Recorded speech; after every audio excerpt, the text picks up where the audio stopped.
रोजनमंड्स reduction. देखो जो भी आप रिएक्शन स्टडी कर रहे हो उनको इन 2 पॉइंट्स की तरह से स्टडी कीजिए। सबसे पहले तो हमें ये देखना है कि ये जो नेम्ड रिएक्शन है ये किस चीज के लिए यूज होती है और इसमें रिएजेंट्स क्या होते हैं। अगर आपने एक बार ये पढ़ लिया ना बेटा, अगर आपने इसको एक बार अच्छे से मेमोराइज कर लिया ना, तो आप या तो कन्वर्जन भी कर सकते हैं या फिर अगर डायरेक्ट रिएक्शन आएगी तो डायरेक्ट रिएक्शन भी हम आराम से लिख सकते हैं।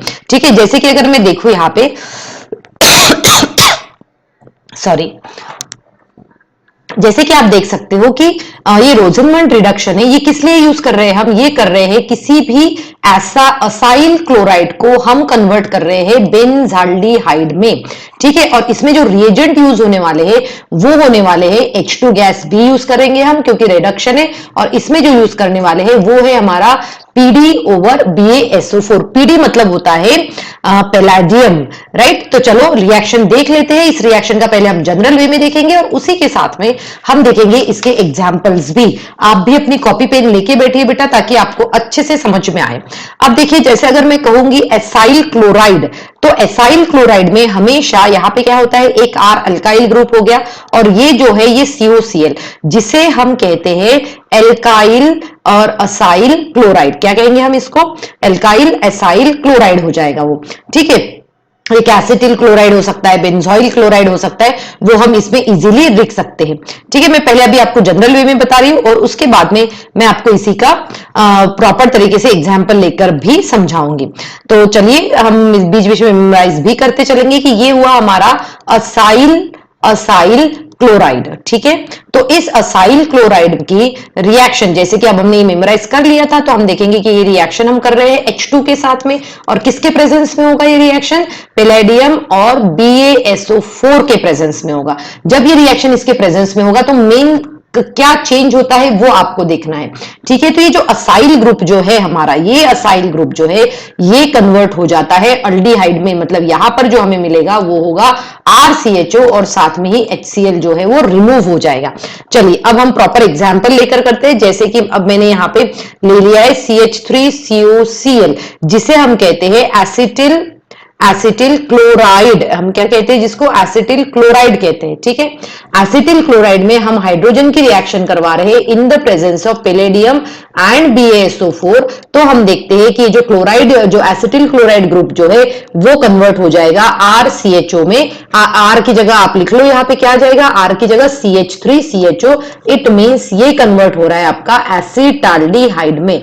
किसमें? एसिटाल्डिहाइड में, और साथ में HCl भी यहां पे एज अ बाई प्रोडक्ट निकलेगा। सिमिलरली एक और एग्जांपल लेकर मैं आपको समझाती हूं। जैसे कि हमारे पास में C6H5COCl, C6H5 जो ग्रुप है वो फिनाइल ग्रुप होता है। जब हम इसको लिखते हैं तो हम इसको लिखते हैं बेंजोइल, क्योंकि ये असाइल होता है तो उसी के बीच में हम इसको लिखते हैं बेंजोइल। सो बेंजोइल, और ये क्या आ जाएगा? Benzoyl chloride.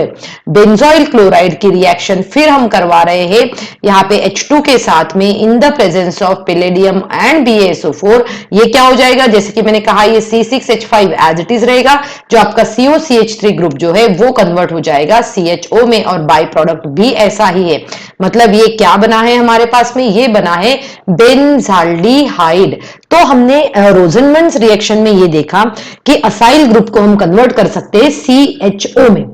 अब मैं थोड़ा सा एक्स्ट्रा इंफॉर्मेशन यहां पे आपको बताना चाहूंगी कि इससे, जैसे हमने देखा कि हमने क्या क्या एरोमेटिक अल्डिहाइड बनाए। ये जो अल्डिहाइड जो बन रहे हैं ये एरोमेटिक भी हो सकते हैं और एलिफैटिक भी हो सकते हैं। मतलब इस प्रोसेस से हम एरोमेटिक एंड एलिफैटिक अल्डिहाइड जो है ये हम बना सकते हैं। ठीक है, अब हम क्या ले रहे हैं? अब देखो ये पैलेडियम क्या होता है? Palladium deposited over BaSO4। ठीक है, तो ये आपने क्लास 11th की रिएक्शन में इस हाइड्रोकार्बन चैप्टर में पढ़ा था, जिसे हम कहते हैं लिंडार्स कैटालिस्ट। क्या कहते हैं हम उसको? लिंडार्स कैटालिस्ट। ये इस कैटालिस्ट का नाम है ना, ये सिर्फ PDBaSO4 जो है ये इस कैटालिस्ट का नाम है। तो आप यहाँ पे PDSO4 भी लिख सकते हो या फिर एरो पे लिंडार्स कैटालिस्ट भी लिख सकते हैं। ठीक है, सिर्फ हम ये देखेंगे कि फॉर्मल क्लोराइड जो है ना, इसमें जो फॉर्माइल क्लोराइड होगा वो फॉर्माइल क्लोराइड जो है यहाँ से ये cannot reduce to give formaldehyde, है ना। हम यहां लिख लेंगे कि ये जो अगर हम यहाँ पे फॉर्माइल क्लोराइड जो है वो हम नहीं ले सकते। क्यों नहीं ले सकते? Because it is quite unstable, ये बहुत ज्यादा अनस्टेबल होने की वजह से हम नहीं लिख सकते। मतलब अगर एग्जाम में हमारी ये रिएक्शन आती है तो इनमें से कोई भी एग्जाम्पल लिख सकते हैं, और इसके कुछ पॉइंट्स है जो अभी हम याद रखेंगे। ठीक है, तो चलिए अब हम दूसरी रिएक्शन देखते हैं। राइट, अब दूसरी रिएक्शन क्या है हमारी, चलिए देख लेते हैं इसको। स्लाइड को चेंज कर लेंगे हम, और फिर हम देखेंगे हमारा हम यहाँ पे हम देखते हैं हमारी दूसरी रिएक्शन। ओके, सो चलिए स्टार्ट करते हैं हम। यहां पर आ गई हमारी दूसरी रिएक्शन, और ये है स्टीफन रिएक्शन। कौन सी रिएक्शन है ये? Stephen reaction.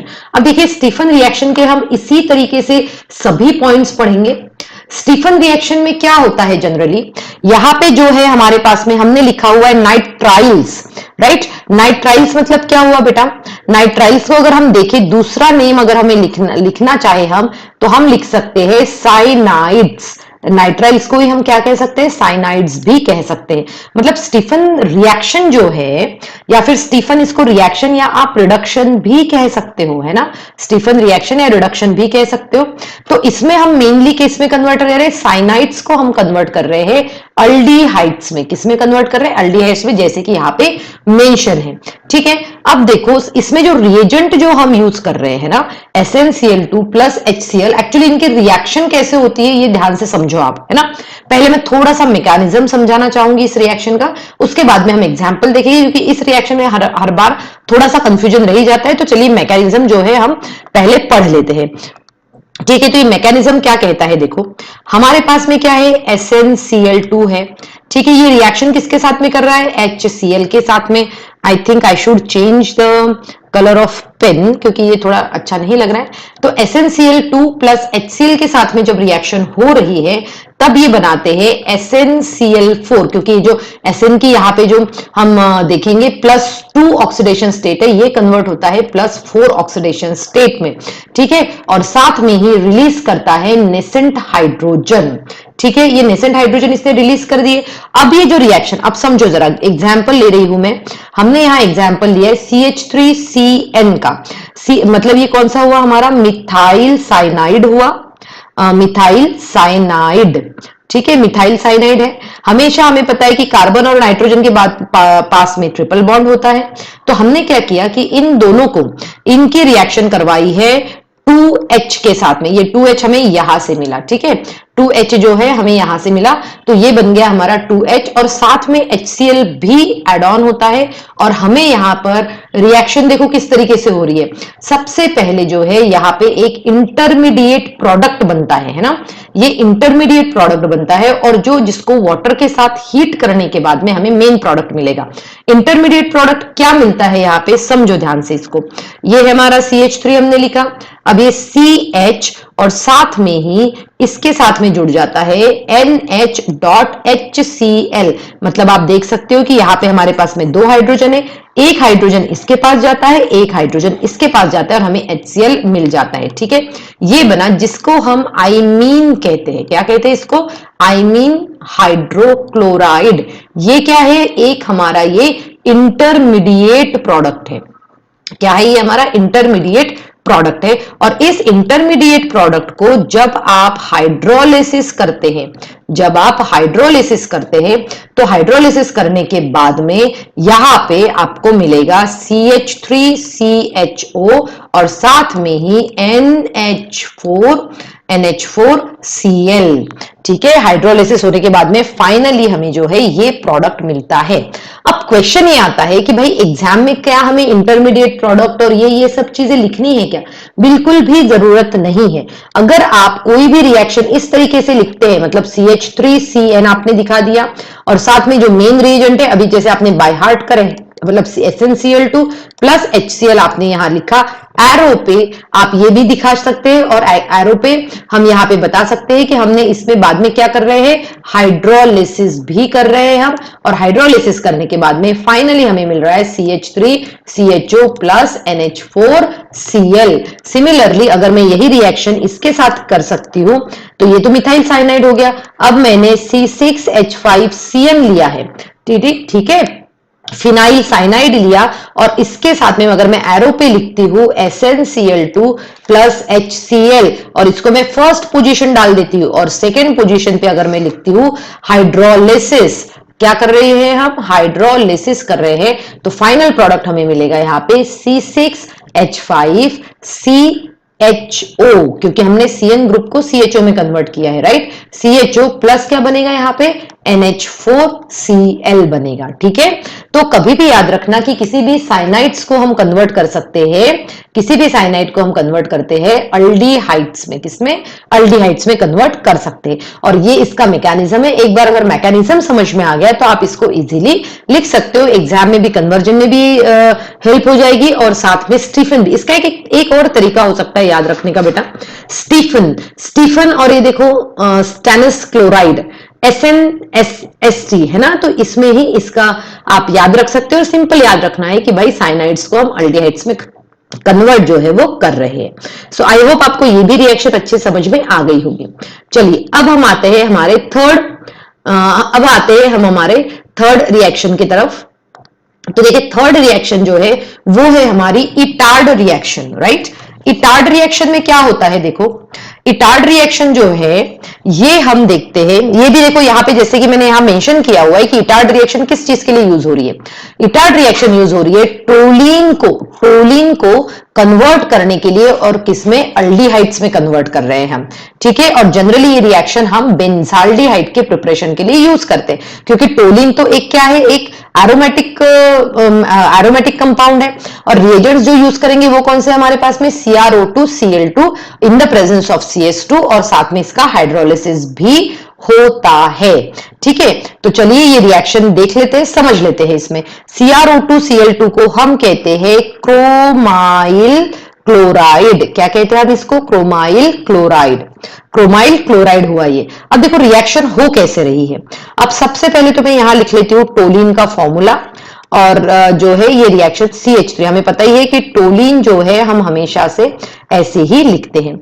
अब टोलीन में जो है इसकी रिएक्शन किसके साथ करवा रहे बेटा, हम यहाँ पे देखो इसकी रिएक्शन जो है वो करवा रहे हैं CrO2Cl2 के साथ में करवा रहे हैं। और यहाँ पे यस, इटार्ड रिएक्शन में याद रखना है कि आप ये इसको CS2 में कर सकते हैं, या फिर आपका सॉल्वेंट CCl4 भी हो सकता है, बट जैसे कि एनसीईआरटी में CS2 दिया है इसलिए हम स्पेसिफिक रह सकते हैं CS2 के साथ में, नहीं तो आप CCl4 भी यूज कर सकते हैं।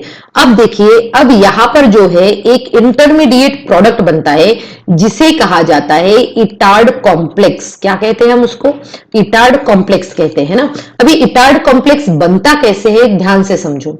इटार्ड कॉम्प्लेक्स जो बनता है, तो जैसे कि हमें पता है कि ये CH के कितने हैं यहाँ पे पहले हम टोलिन का वो बेंजीन का स्ट्रक्चर बना दिया है, और यहाँ पर देखो यहाँ पे क्या है CH। अब दो हाइड्रोजन जो है ये इसके साथ में कंबाइन हो जाते हैं। कैसे कंबाइन होते हैं, देखो यहाँ पे CrO2Cl2 था तो एक O और Cr यही आ जाता है, एक ये O और Cr यही आ जाता है, ठीक है। और साथ में इसके बीच में यहाँ ये OH अटैच हो जाएगा, ये OH अटैच हो जाएगा, और ये Cl जो है Cl2 एज इट इज रहेगा, ठीक है। तो ये बन गया हमारा इटार्ड कॉम्प्लेक्स, और जिसको हम हाइड्रोलिसिस करने के बाद में हम यहाँ पर हम सीधे उस टोलिन को कन्वर्ट कर सकते हैं CHO में। CHO मतलब ये बेंजीन रिंग के साथ जुड़ा हुआ है, इसीलिए इसको कहा जाता है बेंजाल्डिहाइड। तो इसमें इटार्ड कॉम्प्लेक्स बनता है। ये जो कॉम्प्लेक्स जो है, ये यहाँ पर जो कॉम्प्लेक्स बना हुआ है, ये कॉम्प्लेक्स को हम सेपरेट कर सकते हैं, और फिर जब हम उसको डिकम्पोज करेंगे वाटर के साथ में तो ये बेंजाल्डिहाइड दे देगा, राइट। तो इस केस में क्या हो रहा है कि जो क्रोमिल क्लोराइड जो हम यूज कर रहे हैं ये वीक ऑक्सीडाइजिंग एजेंट होता है जो कि ऑक्सीडेशन चेक करता है टोलिन का। ये आपको याद रखना है, तो एग्जाम में जब आएगा तब हम ये दो चीजें याद रखेंगे और इसको ध्यान से पढ़ेंगे। सो स्टूडेंट, आई होप आज की क्लास में मैंने आपको जो भी रिएक्शन समझाई है वो आपको समझ में आई है। इस सीरीज को देखना बिल्कुल भी नहीं भूलना है क्योंकि ये बहुत ही हेल्पफुल सीरीज होने वाली है और इसमें मैं लगभग सभी एनसीईआरटी रिएक्शंस जो है वो मैं करवाऊंगी एक साथ। जब आप ये सभी सीरीज वीडियोस देखेंगे तो आपकी पूरी एनसीईआरटी की इंपॉर्टेंट रिएक्शन इसमें सभी में कवर हो जाएगी। आप मुझे कमेंट सेक्शन में जरूर लिखिएगा कि क्या मैं इसी टॉपिक पे लाइव क्लास लूं या फिर नहीं। तो जैसे ही आप मुझे कमेंट सेक्शन में रिप्लाई देंगे मैं उसी हिसाब से जो है इस क्लास को कंटिन्यू करूंगी। Thank you students and have a good day ahead.